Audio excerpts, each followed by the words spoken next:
അങ്ങനെ കാപ്പിയെ പറ്റി ആധികാരികമായി പഠിക്കാനായിട്ട് ഞാൻ നാട്ടിൽ നിന്ന് ബാംഗ്ലൂർക്ക് വണ്ടി കയറി. അങ്ങനെ ഞാൻ എത്തിപ്പെട്ടത് കോഫി ബോർഡിന്റെ മടയിലും.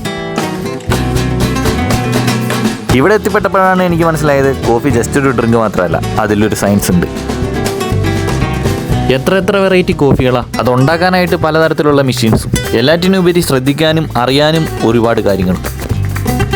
ബാംഗ്ലൂരിലുള്ള കോഫി ബോർഡിൻ്റെ ഹെഡ് ഓഫീസിൽ വെച്ച് നടക്കുന്ന ഈ ട്രെയിനിങ് പ്രോഗ്രാമിന് രാജ്യത്തിലെ വിവിധ സംസ്ഥാനത്തു നിന്നുള്ള ആൾക്കാർ വന്നിട്ടുണ്ടായിരുന്നു കേട്ടോ.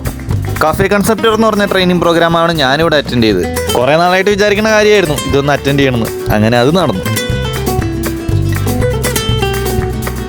ഇവിടെ കാപ്പീൻ്റെ ഡെക്കോക്ഷൻ ഉണ്ടാക്കിയതിൽ വെച്ച് എനിക്ക് ഏറ്റവും ഇഷ്ടപ്പെട്ടത് ഇതിനകത്ത് ഉണ്ടാക്കിയതാട്ടോ. പിന്നെ സൈഫോൺ കോഫി മേക്കർ എന്നാണ് പറയുക. നല്ല രസമാട്ടോ ഇതിനകത്ത് ഇങ്ങനെ കാപ്പി ഇങ്ങനെ ആയി വരുന്നത് കാണാൻ. ബ്ലാക്ക് കോഫീൻ്റെ പരിപാടികൾ കഴിഞ്ഞാൽ പിന്നെ പാലൊഴിച്ച കാപ്പീൻ്റെ പരിപാടികളാണ്. എസ്പ്രസോ മെഷീനൊക്കെ വെച്ച് കോഫി പ്രൂവ് ചെയ്യാനുള്ള അവസരം നമുക്കും കിട്ടി.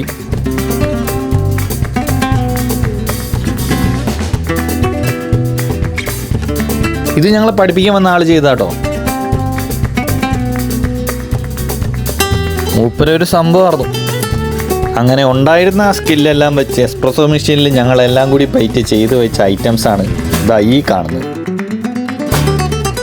അപ്പം അത്രേ ഉള്ളൂ, ബാക്കി വഴിയേ.